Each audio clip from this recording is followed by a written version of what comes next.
ब्रादरान मिल्लत इस्लामी अस्सलामु अलैकुम व रहमतुल्लाहि व बरकातुहू।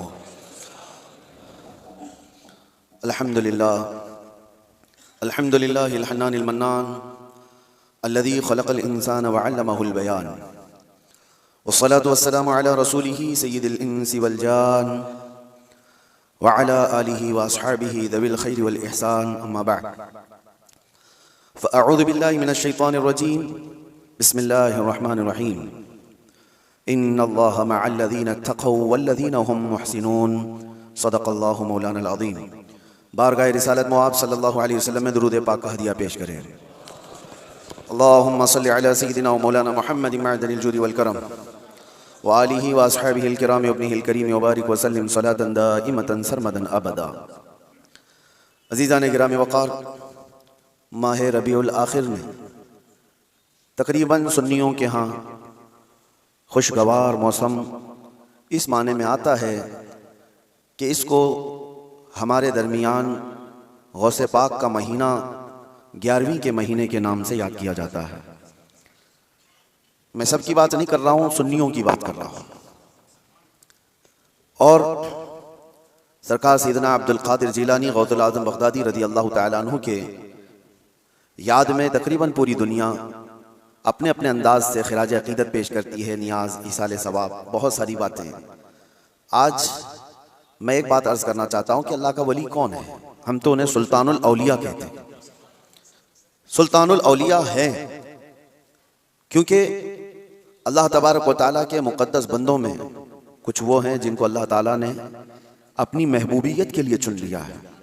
अंबिया इकराम अलैहिमुस्सलाम का सिलसिला जब ख़त्म हुआ, हुजूर पाक सल्लल्लाहु अलैहि वसल्लम आखिरी नबी हैं, उनके बाद क़यामत तक कोई दूसरा नबी नहीं आएगा। तो नबियों के बाद नबियों का जो काम किया जाना है, उस काम को लेकर आगे बढ़ाने वाले उम्मत के वो सालिहीन को औलिया इकराम कहा जाता है। और वली होता कौन है? वली का कोई ख़ास चेहरा, ख़ास लिबास या कोई ऐसी चीज़ नहीं बताई गई, लेकिन कुरान ने कहा इन औलियाउहु इल्लल मुत्तक़ून, अल्लाह के वली सिर्फ वो होते हैं जो मुत्तकी होते हैं। और मुत्तकी कौन होता है? मुत्तकी किसको कहते हैं? तकवा वाला। यह अरबी का लफ्ज़ है।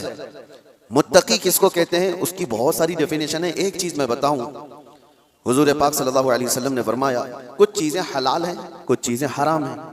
हलाल भी सबको पता है ये हलाल है, हराम भी सबको पता है ये हराम है, जो वाज़ेह है, जिसमें कोई शक नहीं। लेकिन हलाल और हराम के बीच में कुछ चीज़ें ऐसी हैं जिनके बारे में शक होता है कि हलाल है कि नहीं है, हराम है या नहीं। तो फरमाया गया ऐसी शक वाली चीज़ों को छोड़ देने का नाम तक़वा है, हराम चीज़ें छोड़ने का नाम नहीं। हराम चीज़ें छोड़ना तो मुसलमान के लिए ज़रूरी है। शराब नहीं पीता, चोरी नहीं करता, ज़िना नहीं करता, ये सारी चीज़ें नहीं करता, ये तो मुसलमान के लिए ज़रूरी हैं। लेकिन चंद वो चीज़ें हैं जो हराम और हलाल के बीच में मशकूक हैं, उन चीज़ों को भी छोड़ देने का नाम तक़वा है। और तक़वा दिल से होता है, तक़वा दिल से होता है। इस तौर पर समझ लें कि हमेशा उसके सीने में अल्लाह का खौफ हो, हर घड़ी अल्लाह तबारक व तआला की खशियत हो, उसको तक़वा कहा जाता है। तक़वा और तक़वे के बगैर कोई वली नहीं होता। तक़वा सबसे बड़ी चीज़ ये है कि तक़वा कराता क्या है? ठंडियों में बिस्तर छोड़कर खड़ा हो जाता है बंदा अल्लाह की इबादत के लिए, तक़वा है। रात के वक्त वो जब लोग सो रहे हों, ये रब ताला के हुजूर खड़ा हो जाता है, ये अल्लाह का खौफ उसको बिस्तरों से उठा देता है, ये तक़वा है। अल्लाह का खौफ उसे ऐसी जगहों की तरफ देखने भी नहीं देता जिसको दुनिया आमतौर पर देखती है, ये तक़वा है। अल्लाह का खौफ उसके सीने में, उसकी आंखें महफूज हैं, उसकी ज़ुबान महफूज है, उसका दिल महफूज है, उसके हाथ पैर महफूज हैं गुनाहों से, ये तक़वा है। और ये तक़वे के साथ ही कोई अल्लाह का वली होता है। अल्लाह का वली वो नहीं कि लठ छोड़ करके रखा है बालों की, 10-10 अंगूठियाँ पहन के घूम रहा है और कोई भी बाबा बन करके लोगों को लूट रहा है, उसको लोग समझ लिए कि अल्लाह का वली है। अल्लाह का वली वो नहीं होता। सबसे बड़ी बात आपको मैं बताऊं, हुजूर पाक सल्लल्लाहु ताला अलैहि वसल्लम को छोड़ करके कोई अल्लाह तक पहुंच ही नहीं सकता। बखुदा खुदा का यही है दर, नहीं और कोई मफर मखर, जो वहां से हो यहीं आके हो, जो यहाँ नहीं तो वहां नहीं। बे उनके वास्ते खुदा कुछ अता करे, हाशा गलत गलत ये हवस बेबसर की है। हुजूर को छोड़ करके कोई डायरेक्ट जाने वाला रास्ता है ही नहीं, नबी पाक सल्लल्लाहु अलैहि वसल्लम। अब ये बात मैं क्यों कह रहा हूँ? कुछ वो लोग जो वली बनने का दावा कर रहे हैं, ढकोसला है, जिनके यहाँ हुजूर पाक की शरीयत का कोई लिहाज नहीं। हुजूर से अगर मोहब्बत हो तो हुजूर की सुन्नत से भी मोहब्बत हो। हुजूर से अगर मोहब्बत हो तो हुजूर की शरीयत से मोहब्बत होगी। नबी पाक सल्लल्लाहु ताला अलैहि वसल्लम के सहाबा में सिद्दीक़ अकबर से बढ़कर वली कौन है? फारूक आजम की तरह वली कौन है? उस्मान गनी की तरह अल्लाह का वली कौन है? हैदर कर्रार तो शाह विलायत हैं, वलियों के सरदार हैं। तो मुझे आप बताओ, ये सहाबा में से कभी कोई ऐसा सहाबी जो रसूलुल्लाह की इक्तिदा करने में पीछे रह गया हो, कोई नमाज कज़ा करता हो, शरीयत की धज्जियां उड़ाता हो? कोई एक भी सहाबी आपको ऐसा नहीं मिलेगा, एक भी सहाबी नहीं मिलेगा। क्योंकि सबको पता है रसूल पाक सल्लल्लाहु अलैहि वसल्लम का दरवाजा छोड़कर अल्लाह तक नहीं पहुंच सकता, कोई नहीं पहुंच सकता। अब मैं यहां पर आपको एक मिसाल दे दूं कि बगदाद में एक बार ये मशहूर हो गया कि एक अल्लाह के वली दरियाए दजला के पास आए, बहुत इबादत करते हैं, बहुत तवज्जो से। गौसे पाक का जमाना है। सरकार गौसे पाक को जब ये खबर हुई कि एक कोई बड़े वली आए हैं दरियाए दजला के पास इबादत कर रहे हैं, तो आपने कहा अल्लाह के वलियों से मुलाकात ये अपने आप में एक इबादत है, मैं उनसे मुलाकात जरूर करूंगा। तो सरकार गौसे पाक भी चले गए दरियाए दजला के पास कि वो उस अल्लाह के वली से मैं मुलाकात करूं। जब वहां पहुंचे तो पता चला कि वो सुबह ही वहां से रुखसत हो गए थे, चले गए थे। गौसे पाक से उनकी मुलाकात नहीं हो पाई, लेकिन लोगों में मशहूर था, सारे लोग देख रहे थे, वो कंटिन्यू इबादत करते थे, मुसलसल इबादत करते थे। तो गौसे पाक रदी अल्लाह तआला अन्हु जब लोगों से पूछने वो इबादत कहाँ करते थे, लोगों ने बताया जो जगह थी वो रेत पर जो है दरिया के किनारे जो रेती पड़ी हुई थी उसी पर इबादत करते थे। गौसे पाक गौर से निशानियां देखते हैं, उनके सजदों के निशान थे, उनके हाथों के पैरों के निशान थे। आपने गौर से देखने के बाद फिर कहा तुम लोग झूठे शख्स को अल्लाह का वली समझ लिए हो, वो कहां से अल्लाह का वली था, तुम लोग किसी को भी वली मान लेते हो। लोगों ने कहा आपने तो देखा नहीं और ऐसे ही आप कह रहे हैं, हम तो उनको मुसलसल इबादत करते हुए देख रहे थे, कोई नमाज कज़ा तो नहीं करते थे। गौसे पाक का मेयार देखें, किसको वो अल्लाह का वली समझते थे, कसौटी। सरकार गौसे पाक फरमाते तुमने देखा जरूर होगा, लेकिन मैं उनके निशाना देख रहा हूँ, सजदे में जाने के हाथों के निशान यहाँ नजर आ रहे हैं। तो लोगों ने पूछा इससे क्या समझ में आया आपको? कहा देखो 10 उंगलियां रेत पर ऐसी खुली हुई पड़ी दिख रही हैं, और मेरा मानना यह है कि जब नबी पाक सल्लल्लाहु ताला अलैहि वसल्लम सजदा करते थे तो 10 उंगलियां मिली हुई होती थी। सजदे में हुजूर पाक सल्लल्लाहु अलैहि वसल्लम की उंगलियां मिली हुई होती थी, और ये शख्स जिसको तुम इबादत करता हुआ देख रहे हो उसकी उंगलियां पूरी फैली हुई हैं। जो हुजूर की सुन्नत पर अमल नहीं करता मेरे नजदीक वो वली हो नहीं सकता, वो वली नहीं हो सकता। एक सुन्नत को तर्क करने पर गौसे पाक फरमाते हैं कि मैं उसको नहीं मानता वली। अब आप अंदाजा करें, लोगों ने तो पता नहीं किसको किसको वली बना लिया है, कैसे कैसे बाबाओं के पीछे ये घूम रहे हैं। वो ऐसे बाबा जिनके नमाज का कोई ठिकाना नहीं, दिन भर कव्वाली में बैठे रहते, नमाज के बारे में पूछो तो कहेंगे मक्का में पढ़ते हैं, मदीने में पढ़ते हैं। कुछ वो भी हैं जो दिल की नमाजों की बात करते हैं। ये सब शैतान है। शैतान इस तरह के चेहरे बना करके उम्मत को गुमराह करता है। हमारे इलाके में एक मुरीद साहब आए हुए थे काफी साल पहले, किसी पीर साहब के, उन्होंने कहा था कि हमारे पीर साहब की नमाज अल्लाह ने माफ कर दिया है। मैंने पूछा था कि क्यों? कहा इतना तकवा हो गया, इतनी इबादत किए हैं कि उनको अब ये जाहिरी नमाज की जरूरत नहीं है, वो बातिनी नमाज पढ़ते हैं। मैंने उनको एक स्प्रे मारा था, वो अभी तक आए नहीं वापस। कहा शरीयत में 4 लोगों पर नमाज माफ है, 4 लोगों पर नमाज माफ है। नाबालिग बच्चा हो तो नमाज माफ है, अभी मतलब उस पर नमाज फर्ज ही नहीं हुई। दूसरे पागल हो, दिमागी नहीं है तो भी नमाज माफ है। और तीसरे औरत की जो माहवारी आती हर महीने, हैज के दिनों में औरत को नमाज माफ है। चौथे बच्चे की विलादत हो जाए औरत, उसके बाद उसको निफास जो आता है वो 40 दिन तक भी हो सकता है मैक्सिमम, उतने दिन औरत को नमाज माफ है। ये 4 लोग हैं जिनको नमाज माफ है। मैंने मुरीद साहब से कहा था पीर साहब को पूछ लेना इन 4 में आप क्या हो, या तो तुम्हारा पीर नाबालिग होगा इसलिए नमाज माफ हो गई, या तो पागल होगा इसलिए माफ है, या तो फिर वो 2 कैटेगरी जो बड़ी डेंजर है। पूछ लेना मेरे अजीजों, गौसे पाक पर नमाज माफ नहीं हुई तो ऐरे गैरे नत्थु खेरे की बात क्या है। सुल्तानुल औलिया गौसे पाक रदी अल्लाह तआला अन्हु के साथ ये हुआ था। आप नमाज पढ़ रहे थे, बादल का टुकड़ा एक साया बन करके आपके ऊपर तारी हुआ और उससे आवाज आने लगी, ऐ अब्दुल कादिर मैंने तुझ पर सारे हराम को हलाल कर दिया है, मैंने तुझे नमाज माफ कर दी है, तूने इतनी इबादत कर डाली। और जाहिर सी बात है ये 4 दिन लोगों में बैठ करके इबादत करके ये समझ लें कि मैं बहुत किया हूँ। गौसे पाक तो वो हैं जिन्होंने 15 साल तक एक पांव पर खड़े होकर रात भर नमाज पढ़ी है, और तकरीबन 40 साल उनकी इबादत के ऐसे गुजरे हैं कि एक अंगूर के दाने से सहरी करते थे और आधे गिलास पानी से इफ्तारी कर लिया करते थे। ये गौसे पाक की इबादत और मुजाहिदात इतने सालों के बाद अगर कोई कहे उनको तो बात तो ऐसी लगती है ना कि शायद दिमाग में ये बात आ जाए, हाँ इतने सालों की इबादत हुई, बादल के टुकड़े से आवाज आए कि अब्दुल कादिर मैंने सारे हराम हलाल कर दिए तुम पर और नमाजें माफ कर दी। लेकिन वो ऐसे वैसे लोगों की सोहबत पाए हुए हर मौसमी तरीकों के वली नहीं थे। गौसे पाक रदी अल्लाह ताला अन्हु शान महबूबियत पर फाइज थे। आपने बरजस्ता कहा यह आवाज रहमान की नहीं है, ये शैतान की है। जब नबी पाक सल्लल्लाहु अलैहि वसल्लम पर नमाज माफ नहीं हुई तो मैं कौन होता हूं? अल्लाह के रसूल सल्लल्लाहु अलैहि वसल्लम जो साहबे शरीयत हैं, हुजूर ने नमाज नहीं छोड़ी, और वो भी आखिरी वक्त तक। जानते हो रिवायात में मौजूद है, उस वक्त रसूलुल्लाह सल्लल्लाहु अलैहि वसल्लम हुजरे से बाहर आ रहे थे जब आपकी वफात को चंद ही दिन बाकी थे। हुजूर की वफात को, हुजूर के इंतकाल को चंद दिन बाकी थे। हजरत अबू बकर सिद्दीक इमामत कर रहे थे, लेकिन उसके बावजूद रसूल पाक सल्लल्लाहु अलैहि वसल्लम सख्त अलालत के बाद हुजरे से बाहर तशरीफ लाए थे। इस हालत में कि रिवायात में मौजूद है, हुजूर दो सहाबा के कंधों पर हाथ रख करके बाहर आ रहे थे, पैर जमीन पर नहीं लग रहे थे। इस कदर शिद्दत की तकलीफ के साथ भी नबी पाक सल्लल्लाहु अलैहि वसल्लम मस्जिद में तशरीफ ला रहे हैं, और यहाँ मुर्ग मुसल्लम तोड़ते हुए बैठे हुए वो पीर कहते हैं कि हमारे लिए नमाज माफ है। गौसे पाक ने जब ये कहा कि ये रहमान की आवाज नहीं, ये शैतान है, मेरे लिए नमाज माफ नहीं हो सकती, तो गौसे पाक रज़ियल्लाहु ताला अन्हु पर उसने गुरूर और तकब्बुर में लाने के लिए एक दूसरा हमला किया था और कहा, अब्दुल कादिर तुम बहुत पढ़े लिखे हो, बहुत इल्म है तुम्हारे पास, तुम पढ़े लिखे ना होते, इल्म ना होता तो आज मेरे गुमराही में आ जाते। शैतान अपनी असली हालत पर आ गया। कहा ठीक है तुमने मुझे पहचान लिया, लेकिन तुम बहुत पढ़े लिखे हो, तुम्हारा इल्म इतना है कि तुम बच गए। गौसे पाक ने कहा तू दूसरा हमला कर रहा है मुझ पर, मेरे इल्म ने नहीं बचाया, मुझे रब के फजल ने बचाया।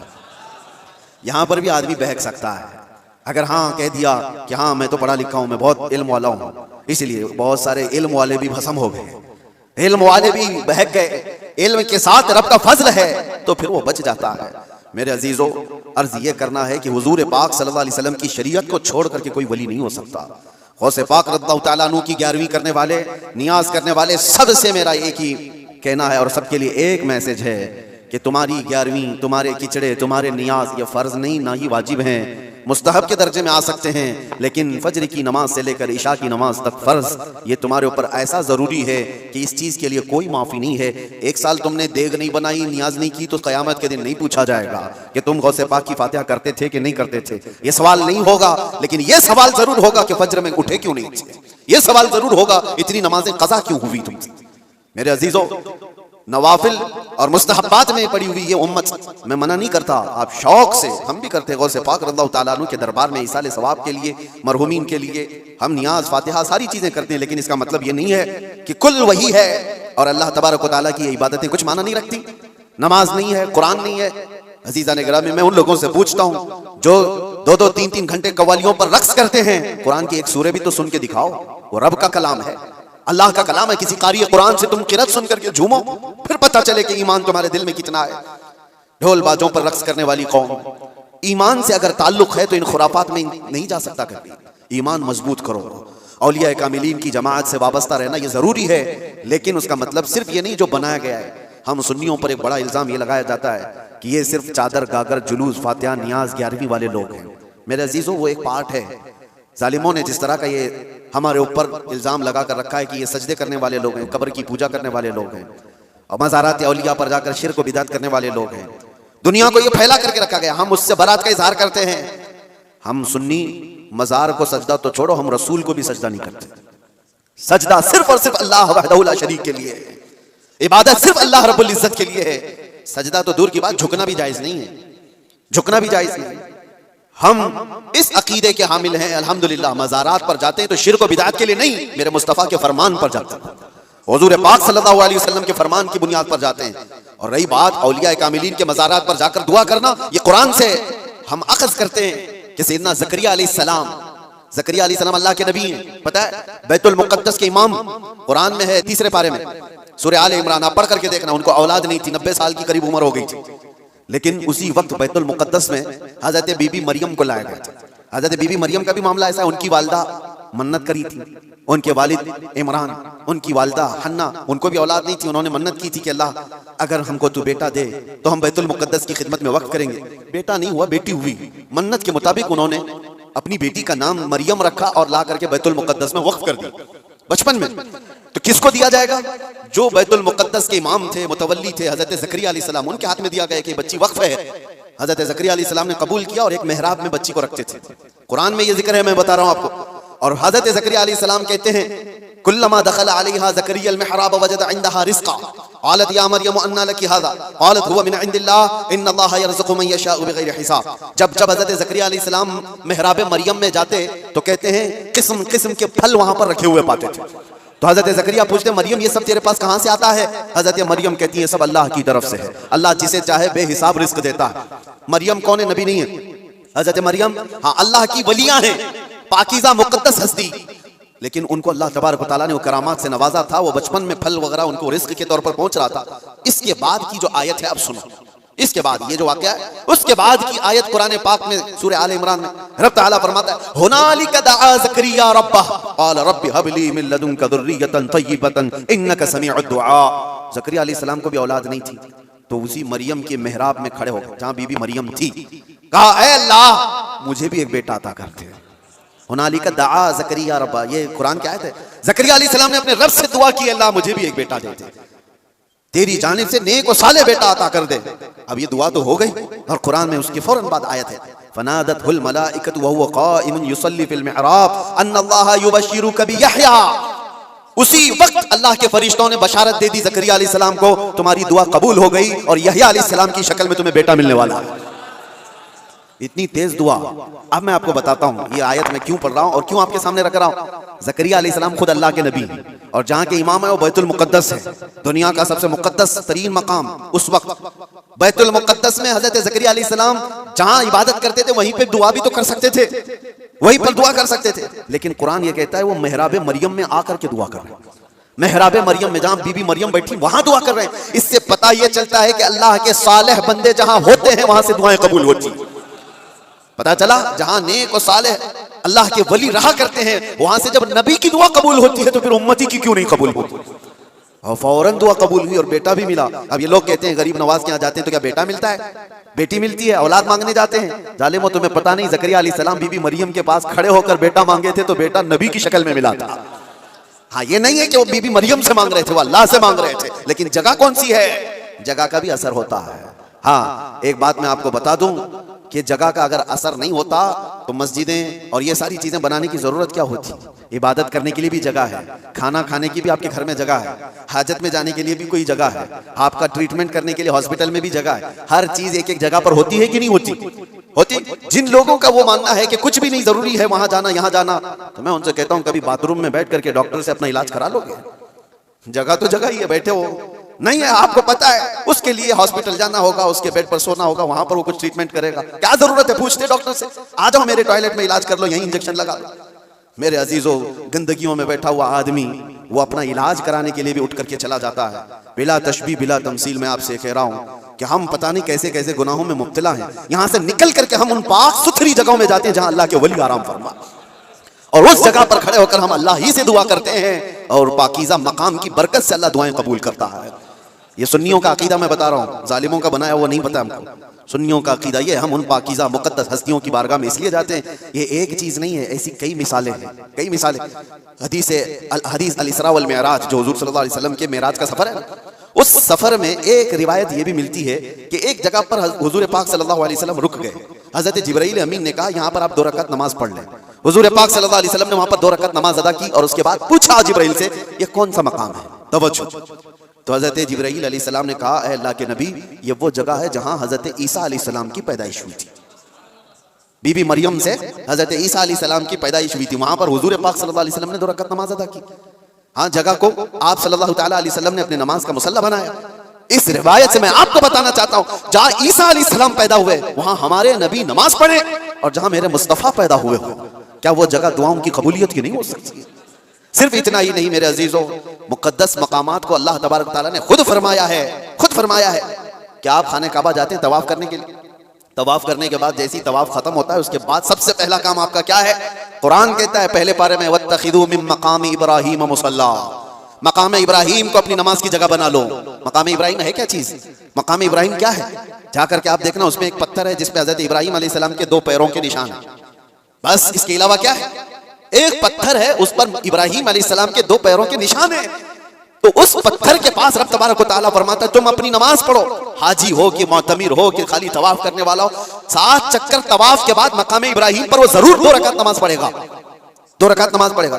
इनको पता नहीं, जो एतराज करने वाले वो पूछते नहीं कि पत्थर को इबादत कर रहे हैं लोग, यहाँ पे पत्थर को सजदा करने जा रहे हैं। नहीं जालिमो, पत्थर को सजदा नहीं कर रहे, ये रहमान का हुक्म है, रहमान का हुक्म है। इसलिए हुक्म है कि वो पत्थर अब अफजल हो गया जिस पर अल्लाह के नबी के पैरों के निशान हैं, जिस पर खड़े होकर इब्राहिम अलैहिस्सलाम ने पूरे काबे की इमारत तामीर की थी, वो पत्थर अफजल हो गया।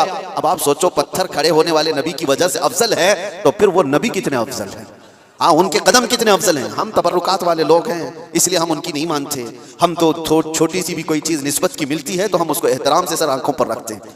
आज भी बिहम्दिही ताला हुजूर पाक सल्लल्लाहु अलैहि वसल्लम के मुँह मुबारक पूरी दुनिया में देखे तो सुन्नियों के पास ही मिलेंगे, क्योंकि कदर उनको ही है और वो चाहते हैं कि हुजूर पाक सल्लल्लाहु अलैहि वसल्लम से रिलेटेड जो भी चीज है वो अजमत वाली है।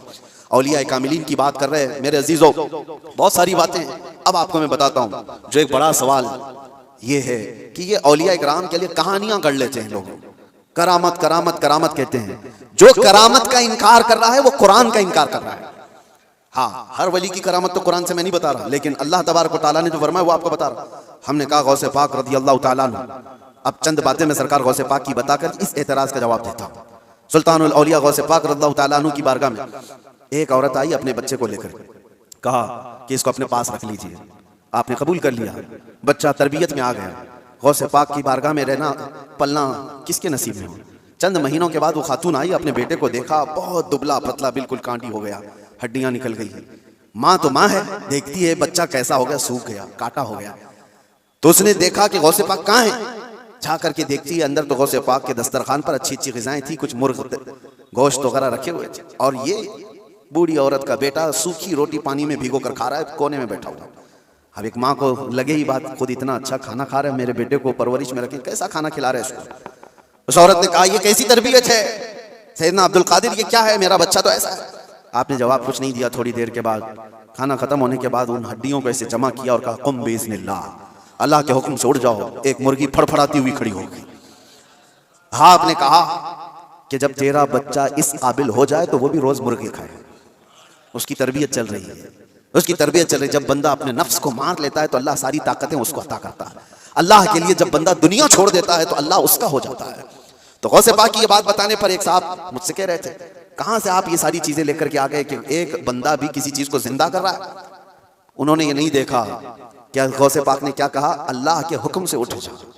गुफ्त है वो गुफ्त है खुदा बुवत, फारसी में कहा जाता है अल्लाह का वली इस मकाम पर पहुंच जाता है कि जब वो बोलता है तो जुबान उसकी होती है, कलमा अल्लाह का होता है, कलमा अल्लाह का होता है। गौसे पाक की इस करामत पर एतराज करने वाले, तुम्हें पता नहीं, मुर्दों को जिंदा करना, अगर ये सिर्फ और सिर्फ आप ये कहते हैं कि इसकी वजह से शिर्क हो जाएगा, शिर्क का अकीदा, अल्लाह का काम ये जिंदा करना अल्लाह का ही काम है। लेकिन अल्लाह अगर किसी को ये ताकत दे दे तो क्या इब्राहिम अलैहिस्सलाम का वाक़या कुरान में नहीं है? 4 परिंदे ले लो, उनको ज़बह करो, उनका कीमा करो, मिक्स करो, 4 पहाड़ों पर रख करके आओ, तीसरे पारे में है। और इब्राहिम अलैहिस्सलाम ने 4 परिंदों को ज़बह किया, उनका कीमा किया और अलग अलग पहाड़ों पर रख कर आए, और फिर अल्लाह ने फरमाया हर परिंदे का नाम लेकर बुलाओ, तुम मदउहुन्ना यातीनका सअया। कुरान में परिंदों को जब से इब्राहिम अलैहिस्सलाम ने पुकारा वो उड़ते हुए आए अपनी अपनी मुंडियों के साथ, और इधर जो गोश्त था वो पूरा जिस्म बन गया और सब के सब अपने अपने मुंडियों से जुड़ गए और जिंदा परिंदा होकर उड़ गए। ये वाक़या कुरान में मौजूद है।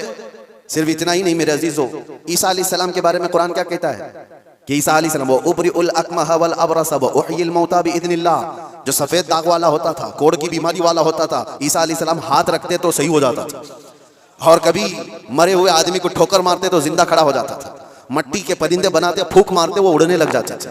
ये इधर उधर की किताबों की बात नहीं कर रहा हूँ, कुरान की बात कर रहा हूँ। कुरान में मौजूद है, अल्लाह के नबियों को अल्लाह ने ये ताकत अता की थी। मेरे अजीजों, गौसे पाक रज़ी अल्लाह तआला अन्हु की इस करामत पर एतराज करने वाले वो सिर्फ जाहिर को देखते हैं। गौसे पाक उम्मत मुस्तफ़ा के वली कामिल हैं, रसूलुल्लाह की उम्मत के वो औलिया के सरदार हैं। अल्लाह ने उनको वो ताकत अता फरमाई थी कि जब वो किसी चीज को हाथ लगा देते तो अल्लाह उनकी उस चीज को पूरी फरमा देता था। अब आपको चंद करामतों के बाद ये भी मैं बता दूं, एक बार गौसे पाक रज़ियल्लाहु तआला अन्हु बयान कर रहे थे और एक चील उड़ती हुई आई ऊपर से, बहुत ची ची ची आवाज कर रही थी। तो मजमे में इधर से उधर लोग देखने लग गए, डिस्टर्ब हो जाता ना, यहाँ होता है, अभी थोड़ी सी आवाज उधर आ जाए तो सबकी गर्दनें उधर हो जाएंगी। और गौसे पाक के मजमे में ये बेअदबी है, हुजूर गौसे पाक खुतबा दे रहे हो और इधर उधर कोई चेहरे उठाए तो आपने सिर्फ और सिर्फ घूर करके उस चील को देखा, उसकी मुंडी अलग और धड़ अलग गिर गई, वो मर के तड़पने लगी, खत्म हो गई। आपका खुतबा चलता रहा, अब कोई गर्दन उठा के देखता भी नहीं था, सब गौसे पाक की तरफ। कि वो निगाहे जलाल जो चील पर पड़ी थी कहीं और भी ना पड़ जाए। सबका इन्हिमाक तवज्जो के बाद जब गौसे पाक का खुतबा खत्म हुआ तो ऐसा नहीं कि आप उस चील के पास गए, उसके मुंह को उठाया, उसके धड़ से लगाया, कहा कुम बेइज़्निल्लाह, अल्लाह के हुक्म से उड़ जा। वो चील फिर से जिंदा उड़ती चली गई। ये करामात के बाब में है। ये करामात, इसको क्या कहते हैं? करामत मौजिज़े का परतव है। अल्लाह के वली के हाथ से ऐसा काम जो आम आदमी नहीं कर सकता, और ये खसूसी ताकत अल्लाह ताला ने अपने बंदों में उन औलिया को दी है जो मुत्तकी और परहेजगार होते हैं। अब मैं आपको बताता हूँ, वक्त कम है। ये कहते हैं कहानियां हैं, ये लोगों की बनाई हुई दास्तानें हैं। मेरे अजीजों, तुमको मानना और ना मानना ये हमारे लिए जरूरी नहीं है, और ना ही हम किसी को मनवाने जा रहे हैं। बात इतनी है कि हजरत सुलेमान अलैहिस्सलाम के दरबार में भी ये बात हुई थी कि सुलेमान अलैहिस्सलाम के दरबार में सारे परिंदे हाजिर थे, एक परिंदा नहीं आया था, हुदहुद लेट से आया। सुलेमान अलैहिस्सलाम जलाल में कहा उसको मैं सजा दे दूंगा। बहुत देर के बाद आया, पूछा कि तेरा उज्र बता, क्यों तू ताखिर से आया? ये भी कुरान की बात कर रहा हूँ, 19वें पारे में उठा करके आप पढ़ लेना इसको। उसने कहा, ऐ अल्लाह के नबी, मैं उड़ते उड़ते एक ऐसी जगह पर चला गया था जहां देखा लोग शिर्क कर रहे हैं, सजदा कर रहे हैं, एक औरत को सजदा करते हैं, सूरज को, और एक औरत उनकी हाकिम है, औरत उनके ऊपर हुकूमत कर रही है जिसका नाम सबा बल्कीस है।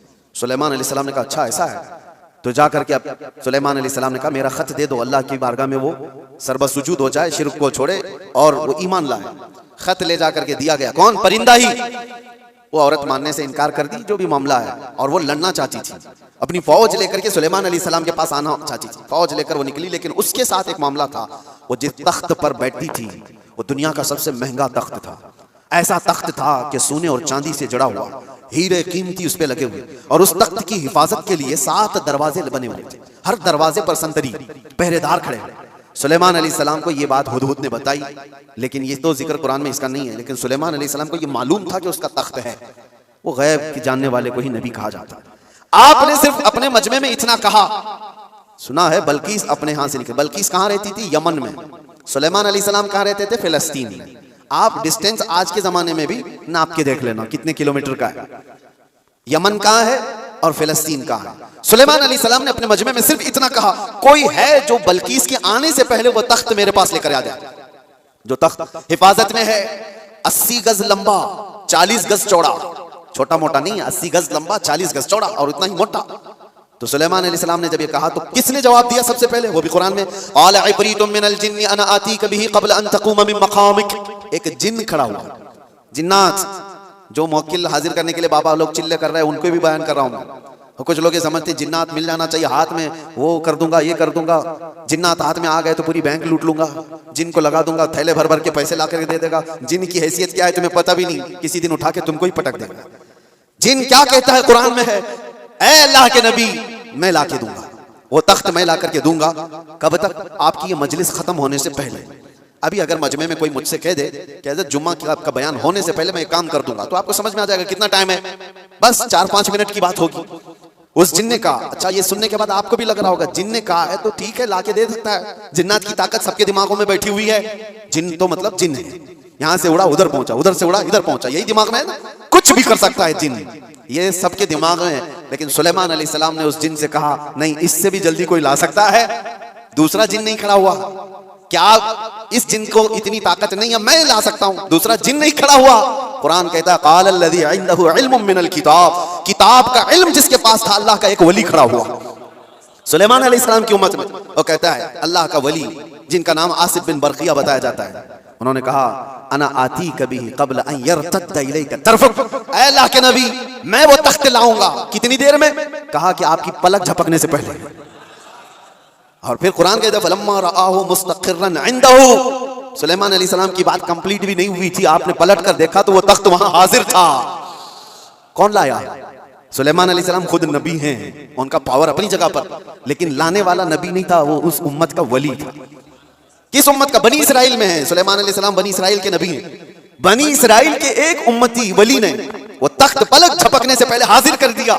1000 किलोमीटर से भी ज्यादा का डिस्टेंस है यमन और फिलिस्तीन में, ज्यादा है, उससे ज्यादा है, और तख्त पलक झपकने से पहले लाकर हाजिर कर दिया। और कुरान की आयतें पढ़ो, उन्होंने ये नहीं कहा मेरे बाजू की ताकत है, मेरी कुव्वत है, मैं इतना पावरफुल हूं, बल्कि तख्त हाजिर करके उसके बाद सुलेमान अलैहिस्सलाम ने क्या कहा, हाज़ा मिन फज़्ल रब्बी, ये मेरे रब का फजल है, ये मेरे रब का फजल है। अब तवज्जो चाहता हूं, सुलेमान अलैहिस्सलाम के उम्मती, बनी इस्राइल के वली, उनको ये ताकत है, उनको ये ताकत है कि वो यमन से फिलिस्तीन में पलक झपकने से पहले तख्त ला सकते हैं। तो बहरहाल सुलेमान अलैहिस्सलाम से कई दर्जे अफजल मोहम्मदुर रसूलुल्लाह है, बनी इस्राइल से कई दर्जे अफजल उम्मत मोहम्मदिया है। बनी इस्राइल के वली का मकाम जहां तक नहीं है, उससे कई दर्जे अफजल रसूलुल्लाह की उम्मत के वली का मकाम है। और आम वली की बात नहीं, वलियों का वली और सुल्तानुल औलिया गौसे पाक का मकाम कुछ और है। फिर बगदाद से जब वो ये कहते हैं कि मैं मगरिब में हूं और मेरा मुरीद मशरिक में हो और उसका सतर खुल जाए तो मैं यहीं से उसको छुपा दिया करता हूं, तो ये बात कोई गलत नहीं है।